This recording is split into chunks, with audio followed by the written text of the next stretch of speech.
अस्सलाम वालेकुम dear student, myself Mohammad Faisal.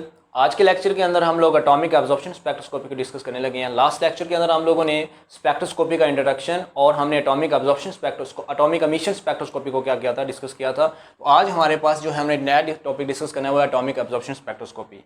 तो स्पेक्ट्रोस्कोपी क्या असल में इंट्रैक्शन है ऑफ इलेक्ट्रोमैग्नेटिक रेडिएशन का किसी भी मैटर के साथ। ये जो इंट्रैक्शन होता है इसको हम बोलते हैं स्पेक्ट्रोस्कोपी बोलते हैं। तो होता ही है कि जब कोई इलेक्ट्रोमैग्नेटिक रेडिएशन आती हैं वो किसी इलेक्ट्रॉन के साथ टकराती हैं, वो इलेक्ट्रॉन उस एनर्जी को एब्जॉर्ब करता है और एक स्पेसिफिक वेवलेंथ वाली एनर्जी को एब्जॉर्ब करेगा और यहाँ से एक्साइट करके किसी अपनी हायर एनर्जी वाले शेल के अंदर चला जाएगा। तो जितनी एनर्जी एब्जॉर्ब करेगा उसको हम बोलते हैं एब्जॉर्प्शन स्पेक्ट्रोस्कोपी। तो ये इसके एब्जॉर्प्शन स्पेक्ट्रोस्कोपी की मदद से आप किसी भी एलिमेंट की आइडेंटिफिकेशन कर सकते हैं। किसी को भी आपके पास ब्लड सीरम दिया हुआ है, आपके पास कोई लिक्विड दिया हुआ है, आपके पास कोई सैंपल दिया हुआ है, उस सैंपल के अंदर आपने बताना है कि कौन सी मेटल्स हैं और उस मेटल की कंसंट्रेशन कितनी है। इन सारी चीज़ों को अगर आपने बताना है तो आप लोग क्या करते हैं, एटॉमिक एब्जॉर्प्शन स्पेक्ट्रोस्कोपी को इस्तेमाल करते हैं। आप लोग एटॉमिक एब्जॉर्प्शन स्पेक्ट्रोस्कोपी को भी यूज़ कर सकते हैं, एटॉमिक एमिशन स्पेक्ट्रोस्कोपी को यूज़ कर सकते हैं। दोनों का प्रोसीजर क्या है हमारे पास, दोनों की हमारे पास इंपॉर्टेंस एक ही है। एटॉमिक एब्जॉर्प्शन स्पेक्ट्रोस्कोपी की कुछ लिमिटेशन है, ये भी हम लोग एंड पे जाके इस लेक्चर के डिस्कस करेंगे। तो इसमें हमारे पास क्या होता है जी, सबसे पहले एक हमारे पास लाइट सोर्स होता है जो कि हमारे पास हेलो कैथोड लैंप होता है। इस हेलो कैथोड लैंप बोलते हैं। ये हमारे पास एक सिलिंड्रिकल हमारे पास क्या होता है, एक कैथोड पर मुश्तमिल होता है। इसमें एक सिलिंड्रिकल हमारे पास एक हेलो कैथोड होता है और ये कैथोड हम उस वाली मेटल का लेते हैं, उस वाली मेटल का हम लेते हैं जिसको हम लोगों ने किसी सैंपल के अंदर क्या करना होता है, हम लोगों ने चेक करना होता है कि उसके अंदर कौन सी मेटल ये वाली हमारे पास मौजूद है, अगर ये आया कि वो वाली मेटल मौजूद है या नहीं है। फॉर एग्जाम्पल अगर हमने इस सैंपल के अंदर सोडियम को चेक करना है तो यहाँ पर मैं जो ये एनोड लूँगा वो मैं किसका लूँगा, सोडियम का लूँगा। अगर मैंने यहाँ पर अगर किसी लिथियम को चेक करना है तो ये वाला जो मैं हमारे पास कैथोड लूँगा वो हमारे पास कौन सा मैं लूँगा, लिथियम का लूँगा। यानी कि जौन सी मेटल को आपने यहाँ पर मेटल जो आपकी इंटरेस्ट है, जिस मेटल को आप डिटेक्ट करने लगे हैं, उस मेटल को आपने एज आ कैथोड लेना है। एनोड जो है आप लोग किसी टंगस्टन फिलामेंट का लेते हैं, टंगस्टन फिलामेंट का आप लोग एनोड लेते हैं जी। तो जब आप लोग इसके गिर्द 5 और इसके अंदर आप लोग कोई भी एक लो प्रेशर के अंदर आप लोग इसमें हीलियम हमारे पास नियॉन या आप लोग आर्गोन आप लोग क्या करते हैं, इसके अंदर एक बहुत लो प्रेशर के ऊपर आप इसमें गैस को क्या कर देते हैं, फिल कर देते हैं। जब इस एनोड और कैथोड के दरमियान तकरीबन 500 टू हमारे पास 1000 हम लोग वोल्टेज देते हैं तो इसके अंदर इस हमारे पास ग्लास, ये जो ग्लास के हमारे पास में होता है, तो इस ग्लास के यानी इस ट्यूब के अंदर मौजूद जो हमारे पास ये नियॉन या आर्गोन गैस होती है वो आयनाइज हो जाती है। उस आयनाइज होने के नतीजे में हमारे पास पॉजिटिव आयन भी बनेंगे और नेगेटिव आयन भी हमारे पास क्या होंगे, बनेंगे। अब क्योंकि कैथोड पर नेगेटिव चार्ज होता है, ये वाले जो पॉजिटिव आयन्स होंगे ये हमारे पास क्या होंगे, ये हमारे पास फ्लो करेंगे, ये हमारे पास मूव करेंगे टूवर्ड्स कैथोड। जब ये पॉजिटिव आयन इस कैथोड की तरफ मूव करते हैं तो इस जाके कैथोड की सरफेस के साथ जाके टकराते हैं तो इस कैथोड की सरफेस से उस वाले एटम को वहाँ से क्या कर देते हैं, रिमूव कर देते हैं। यानी यहाँ से इसकी मेटल से इसकी सरफेस से एटम को क्या कर देते हैं, रिमूव कर देते हैं। और जब इन एटम को रिमूव करते हैं तो यहाँ पर असल में एक एटम का एक हमारे पास क्लाउड सा बन जाता है, यानी कि वो जिसके साथ टकराते जाते हैं, ये पॉजिटिव आयन के साथ टकराते जाते हैं और वहाँ से वो वाली मेटल जो होती है वो वहाँ से क्या होती है, रिमूव होती जाती है और यहाँ पर वो एक क्लाउड सा बन जाएगा। अब वो वाले जो एटम जो यहाँ से वो हमारे पास रिमूव हुए थे वो जाके एटम इन्हीं हमारे पास जो हमारे पास हाईली एनर्जेटिक जो आयन्स होते हैं उनके साथ टकराते हैं और टकराने के साथ वो क्या हो जाते हैं, वो एनर्जी वहाँ से लेते हैं और वहाँ से वो एक्साइट हो जाते हैं। एक्साइटेशन मतलब कि यहाँ से वो एनर्जी को क्लूजन की वजह से एनर्जी लेंगे। अब वो वाली एनर्जी जो लेंगे वो किसकी वजह से होगी, ड्यू टू क्लूजन होगी। उस क्लूजन वाली एनर्जी को लेंगे, क्लूजन किसके साथ, वो जो हाई एनर्जी वाले जो हमारे पास नियॉन या आर्गोन के हमारे पास आयन थे उनके साथ वो टकराते हैं। टकराने से उनको एनर्जी मिलती है और एनर्जी होने से वो अपने इलेक्ट्रॉन जो होते हैं उनमें से वो अपने क्या करते हैं, वो इस लोअर वाले एनर्जी लेवल से क्या करते हैं, हायर वाले एनर्जी लेवल के अंदर चले जाते हैं, यानी कि एक्साइटेशन हो जाती है। अब जब ये एक्साइटेशन हो जाती है तो क्योंकि यहाँ पर इनका जो टाइम होता है ये वो बहुत शॉर्ट होता है, यहाँ पर अनस्टेबल होते हैं, ये दोबारा से क्या होते हैं, वापस आते हैं और एक स्पेसिफिक एक ख़ास वेवलेंथ वाली रेडिएशन को क्या करती हैं, अपनी करैक्टरिस्टिक के गाँव जैसे सोडियम है तो वो 589 नैनोमीटर वाली रेडिएशन को क्या करेगी, एमिट करेगी। तो यहाँ से वो रेडिएशन क्या होती हैं, एमिट करती है, यानी कि वो लाइट जो यहाँ पर प्रोड्यूस होती है वो जो हमारे पास सोडियम अगर ले रहा है तो वो 589 वाली हमारे पास नैनोमीटर वाली रेडिएशन यहाँ से खारिज होगी। तो ये जो मैंने सारे स्टेप लिखे हैं कि ये हमारे पास हेलो कैथोड लैंप क्या एक लाइट सोर्स होता है जिसमें हमारे पास कैथोड जो होता है वो उस मेटल का बना होता है जिसको आप लोग जो मेटल आपके साथ इंटरेस्ट में होती है जिसको आपने स्टडी करना होता है। एनोड आपका जो होता है वो टंगस्टन फिलामेंट का बना होता है। नियॉन और आर्गोन गैस को आपने बहुत कम प्रेशर के ऊपर इसमें क्या हो गया होता है, फिल किया होता है। जैसे ही आप इसको 100 से 1000 वोल्ट अप्लाई करते हैं तो आपके पास जो अंदर गैस होती है इसके अंदर वो आयोनाइज हो जाती है। आयोनाइज होने के बाद हमारे पास वो जो एटम्स होते हैं वो यहाँ पर इसका एक एटम का एक जो इलेक्ट्रॉनिक क्लाउड सा बना लेते हैं कि हमारे पास क्लाउड बना लेते हैं, यानी कि हमारे पास उनकी कंसंट्रेशन यहाँ पर काफ़ी ज़्यादा हो जाती है। अब वो वाले जो हमारे पास एटम होते हैं वो यहाँ पर मौजूद जो हाई एनर्जी वाले हमारे पास आयंस होते हैं उनके साथ जब टकराते हैं तो वो हमारे पास वो क्या हो जाते हैं, वो उन वाले एटम्स की एक्साइटेशन हो जाती है, यानी इलेक्ट्रॉन उनके जो होते हैं वो ग्राउंड से एक्साइटेड फॉर्म के अंदर चले जाते हैं, और जब वो एक्साइटेड से वापस आते हैं तो वो एक लाइट को एमिट करते हैं, और वो लाइट एक स्पेसिफिक वेवलेंथ वाली जो होती है वो जोन सा मेटल आप ले जाते हैं वो एक खास वेवलेंथ वाले रेडिएशन को क्या करेगा यहाँ पर एमिट करेगा। उस रेडिएशन के आगे हमारे पास आगे हमने एक चॉपर लगाया हुआ है। इस चॉपर का काम क्या होता है कि जो हमारे पास यहाँ से जो लाइट जाएगी वो एक स्टेडी फ्लो होगा, एक हमारे पास कॉन्टीन्यूस यहाँ से निकल रही होगी, हमने कॉन्टीन्यूसली उसको नहीं भेजना, हमने उसको पल्स की फॉर्म में भेजना है, यानी कि हमने उसको ब्रेक करना है। तो ये जो चॉपर होता है असल में एक रोटेटिंग व्हील होता है, यानी कि एक हमारे पास इस तरह का एक व्हील होता है जो कि रोटेट कर रहा होता है। तो ये हमारे पास कभी उसको लाइट को पास होने देता है, कभी लाइट को रोक लेता है, फिर पास होने देता है, फिर रोक लेता है। तो इसका काम क्या होता है, ये हमने प्लेस किया होता है बिटवीन द जो हेलिकैथोड लैंप एंड फ्लेम के दरमियान में हमने प्लेस किया होता है, और इसका काम क्या होता है, ब्रेक करना स्टेडी फ्लो ऑफ लाइट को और क्रिएट करना किसका प्लस पल्सिटिंग लाइट को, यानी कि हमारे पास लाइट को हमारे पास ब्रेक की फॉर्म के अंदर यानी ब्रेकिंग फॉर्म के अंदर आगे भेजना।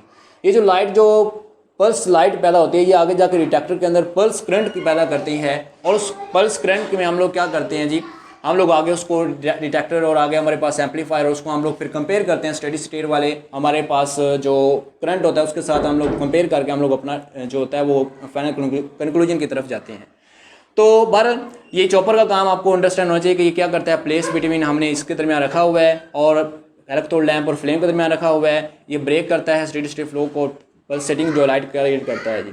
आगे जी हमारे पास फ्लेम, या उससे पहले हम लोग यहाँ पर जो सैंपल को हम लोग लेते हैं, इस सैंपल को हम लोग एज आ यहाँ पर सोल्यूशन को फॉर्म में लेंगे। उस सोल्यूशन की फॉर्म के अंदर हम लोग एक न्यूबलाइजर होगा जो इसको क्या करेगा, सक करेगा। ये सक होने के बाद यहाँ पर इस बर्नर के अंदर आएगा। ये बर्नर आगे जो होते हैं वो हमारे पास जो 2 टाइप के होते हैं, एक हमारे पास होता है टोटल कंजप्शन बर्नर होता है और एक हमारे पास प्री मिक्स बर्नर होता है।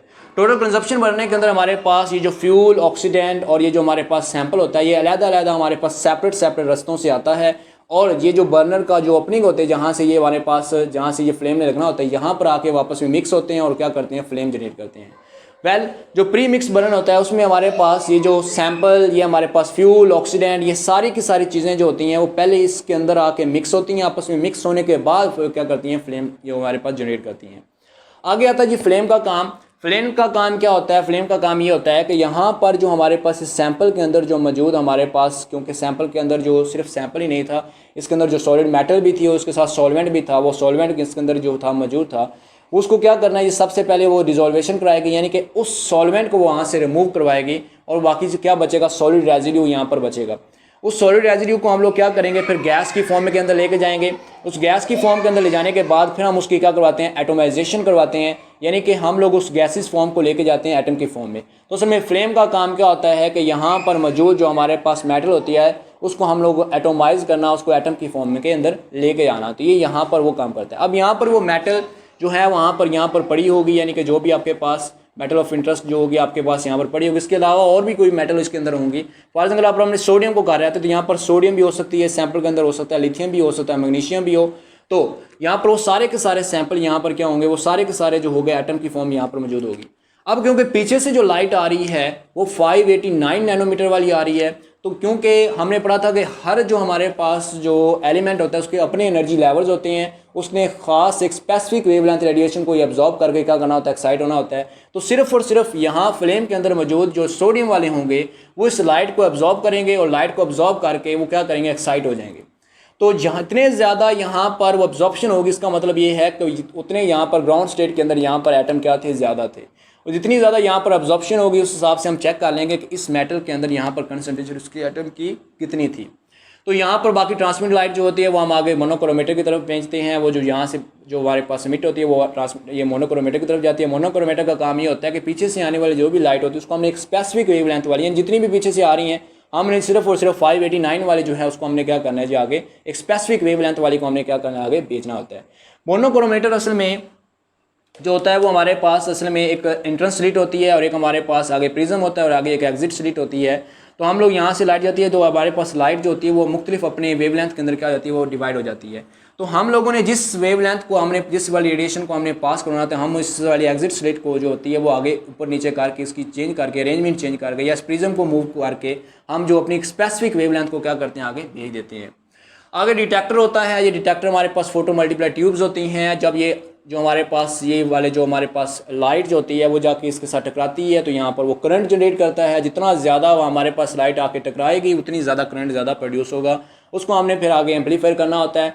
एम्पलीफाई करके हमने उसको रिकॉर्डर की तरफ भेज देना होता है। वो रिकॉर्डर एक हमें एक स्पेसिफिक एक पैटर्न से हमारे पास एक ग्राफ देगा, एक हमारे पास स्पेक्ट्रा देगा। और वो स्पेक्ट्रा हर एलिमेंट का क्या होता है जी, हमारे पास जो होता है वो फिक्स होता है, उससे हम उसकी भी आइडेंटिफिकेशन कर लेते हैं। तो यहाँ पर फ्लेम का काम भी मैंने आपको बता दिया।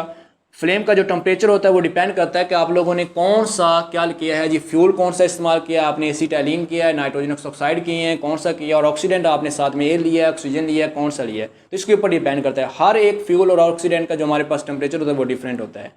इसके बाद हमारे पास मोनोक्रोमेटर और या मोनोक्रोमेटर भी यूज़ कर सकते हैं एज अ वेवलेंथ सेलेक्टर, और हम लोग फिल्टर भी यूज़ कर सकते हैं।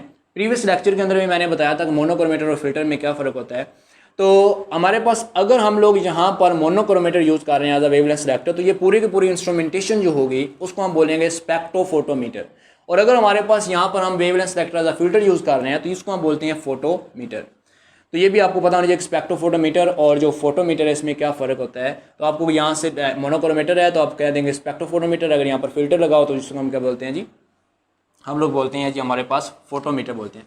फिल्टर जो होते हैं हम लोगों ने, अगर फॉर एग्जांपल फिल्टर का काम कैसे होता है, फिल्टर का काम अगर हमने कोई रेड लाइट को आगे पास करवाना है तो हम कोई ग्लास लेते हैं, उसके ऊपर रेड कलर कर देते हैं और उसको हम यहाँ पर रख देते हैं। उस जो हमारे पास वो जो रेड कलर का जो हमारे पास ग्लास होगा वो सिर्फ और सिर्फ रेड लाइट को आगे ट्रांसमिट करेगा, बाकी सारी की सारी लाइट को क्या कर लेते हैं, एब्जॉर्ब कर लेते हैं। इस तरह येलो कलर का अपनी लाइट को आगे ट्रांसमिट करवाना है तो आप येलो कलर वाला फिल्टर यूज़ कर लेते हैं।